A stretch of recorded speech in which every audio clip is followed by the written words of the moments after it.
I want to grow food at home, but the wildlife keeps eating it. I'm fortunate and unfortunate enough to back right onto the bush here, which means everything can find its way in.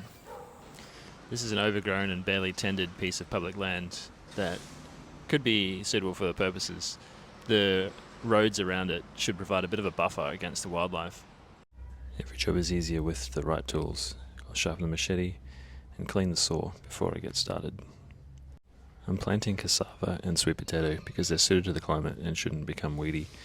I'll trim off the old foliage of this piece and then cut the cane into pieces ready for planting. It's just around the corner, so I'll take the bike, I've grabbed a folding shovel and get going. We've wanted to grow our own food for as long as we've had our own property, but it's such a small space, it's not really realistic. The other challenge, of course, is the animals just come and take it. Here's the spot. A few months ago I saw that it had been completely neglected with the tree guards still in place from 10 years ago. I reported to council and after a few months they came and cleaned it up. But they're not interested in the weeds. Most of this is Leucaena, which is quite good at building the soil as a legume and has a high turnover of foliage.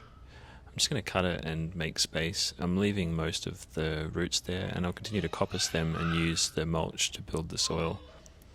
I do need to create some space for the light to make it through and also reduce the demand on the moisture in the soil. I'm creating a few little shallow crescents here. It's quite a slope that will help to catch any water that runs over the surface. I'm not going to water them in. Instead, I'll wait for the rain to do that job. They can stay here dormant until the right sort of moisture is present, and then they'll take off.